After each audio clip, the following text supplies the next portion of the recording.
સદગુરુ મહારાજની જય.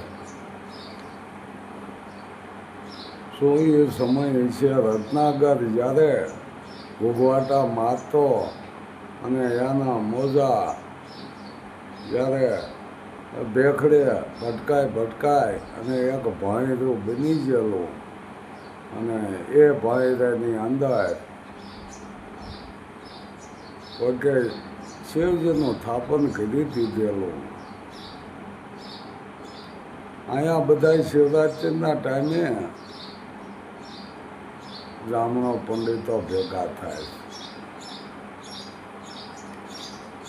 અને એ ભાઈરાની અંદર કરે આડુના લેપ કરીને બેસી ગયા હોય આડું તાણે અને કોઈ એક પૂજારી બોલી જાય છે કે તું કેમ અહીંયા આવ્યો? કોણ છે? કેદાર. એટલે કેદારિયા કેમ તું અહીંયા આવ્યો? ત્યાં જે ખેતી પડે નથી મૂકી જાતે ખેતી કરે.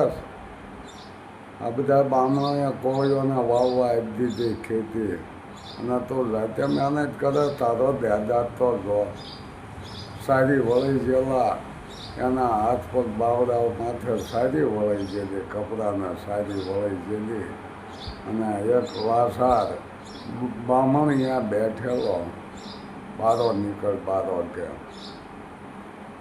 અરે પૂજારી બાપા કે હજે તમે એની મૂળ વાત માથે જ આવ્યા નહીં. ખબર છે મને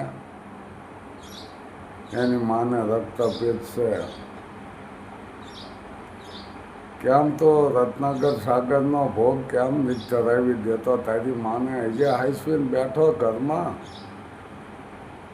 એ તારા કુટુંબને છોકરાને બધાને ભરખી જાય છે, છેલ્લે ગામને ભરખી જાય છે. એને તું અહીંયા ઘીરે કેમ હંગરીને બેઠો છો? બધા બામણો એને ઠપકો દે. મુહૂર્ત કઢાય મુહૂર્ત. ડોશીના દરિયામાં પધરાવાનું મુહૂર્ત કઢાય કે કેવો સમય છે.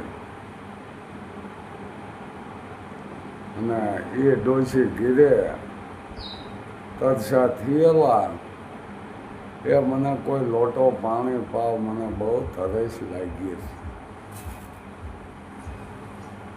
ઘીરે કોઈ છે નહીં. પાડોશી વાતો કરે લો એટલે ડોશી કે તરસી થઈ લાગે. દીકરાના વહુ ઘીરે નહીં હોય, દીકરો નહીં હોય, રાયડું નાખે તરસી. પણ બાપા કે એનો ઓસાયો લેવાય નહીં.